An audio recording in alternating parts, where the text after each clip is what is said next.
Hey, welcome back to Thunderpoke channel. Today I'm going to explain a movie name, The Second Wife. Anna, a single mother of a little young girl Senting remarries an older man Fosco, with a teenage son Livio. During the marriage ceremony, one of the community's aunts, Fernanda, offers to keep Senting with her, while Anna and Fosco go on their honeymoon in Paris. During the party all the community members comment on the marriage, while some comment that the wedding will wear Fosco out.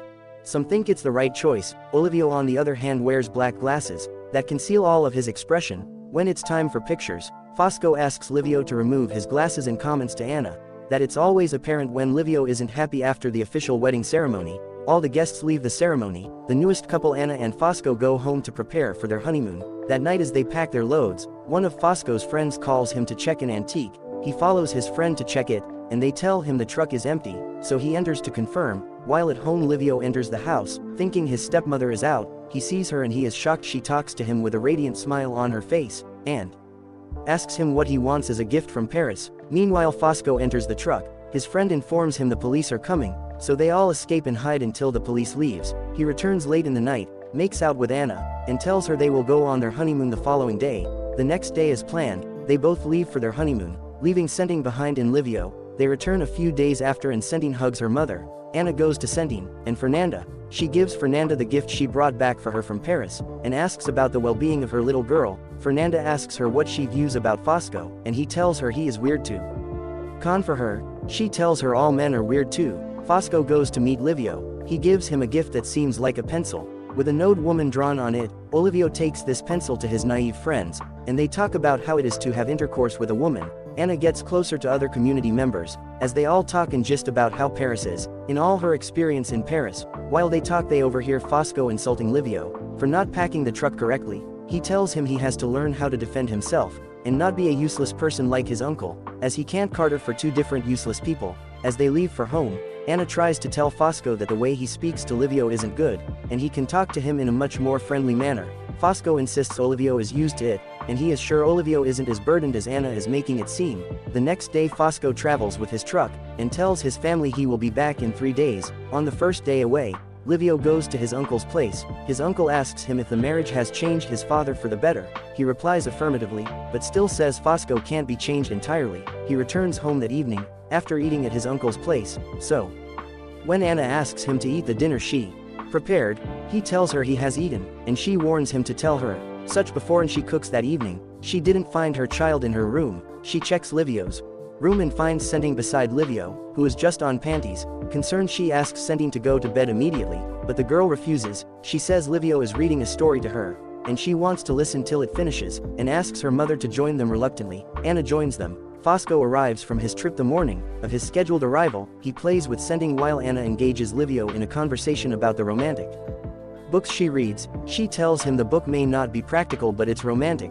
Fosco arrives with Senting and mentions eaten ash in front of this young girl, which angers Anna. They settle it and watch a sport, after which Fosco and his friends go grave hunting, and Fosco finds a gold statue. He refuses to give his friends, and shockingly he hears some little kids asking him to show them the statue. He returns home angrily to ask Anna if she is the one that told everyone about the statue. Anna suggests the kids probably heard it when she was telling Fernanda.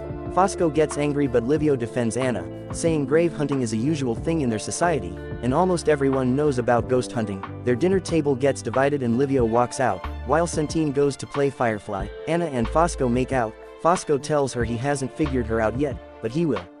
And sure he does. The following day Livio and his friends go to the waterside as usual.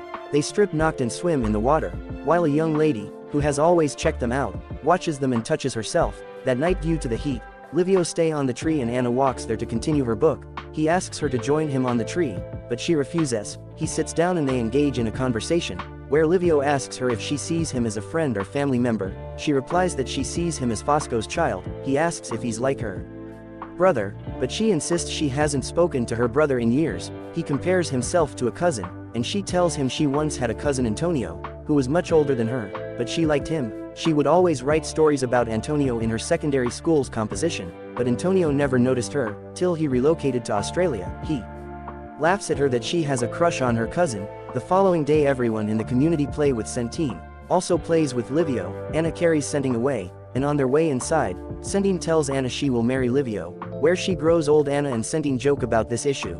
and Sendine keep insisting she will ask Livio to kidnap her, and B they will get married. They both hear a noise downstairs, and as they attend to the visitor, they find out Fosco has been arrested for the gold statue. She visits him with Fosco immediately. He tells her not to get herself worked up, and insists he will be fine. All he has to do is to lie to the police that he didn't take the statue from the graveyard. Olivio asks if they should ask his uncle for help, but he refuses the help. While back home, Anna tries to meet with the politician in her community to beg them to interfere, but they insist they can't. She goes to revisit Fosco, and she sees he is injured. She is sacred and sad, but Fosco screams at her. He tells her if she knows, she will remain unhappy, then she shouldn't revisit him. She is meant to help him with smiles and dressed nicely, so he can imagine her at night. She returns home sad but finds Fernanda celebrating Livio's birthday. She gets angry that they could celebrate a birthday when her husband is in prison, but Fernanda tells her their culture doesn't allow them to cry and be sad unlike her, a Sicilian. She goes to her room and Livio comes to apologize, but she sends him off.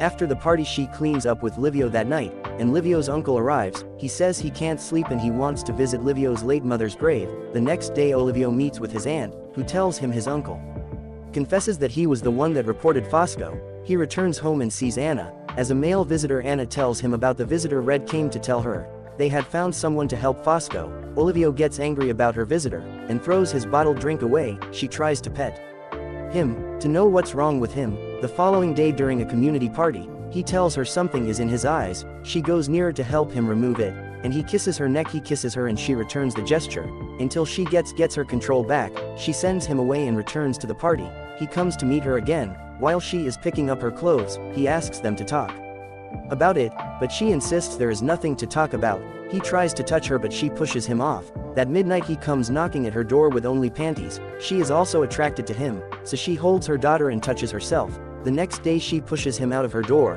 and tells him not to try it again. That day Olivio turns her daughter against her. She goes to him at night and tells him he will be leaving Fernanda's home the next day, and he mustn't return till his father is back. He tells her she is in love with him, but she slaps him angrily. He goes out drinking with his friends and returns drunk and injured. She tries to care for his wounds, but he refuses. He says he is insane like his uncle, and he will go and stay with his uncle. Eventually she gives in to his advances and they have intercourse. Anna visits Fosco at the prison the next day, and Fosco also sheds tears beside her. She returns home and continues her relationship with Livio. As they kiss and play in the sitting room, they discover a neighbor, the girl who has also touched herself while looking at Livio. Stella is looking at them. Olivio confronts Stella but decides that even if Stella tells anyone what she has seen, no one will believe her. Anna can't accept the guilt of what she has done, so she informs Fernanda about it. In the long run, Fosco is released from prison and the community organize a welcome back party. Fosco goes to the sea during the party, where he meets Stella, who informs him of what happened after the party. He tells Livio they have to forgive each other, if not, they won't be able to leave in peace. Before retiring to bed, that night Olivia and Anna share final suspicious glances. She returns to the room and Fosco touches her for intercourse. He satisfies himself on top of her with a smiling face, while Anna stays under him in tears. At the end of the movie, Livio gets married and the family take their family photograph, and the movie ends here. Hope you guys enjoy the video. Make sure to subscribe Thunder Poke. Thank you for watching.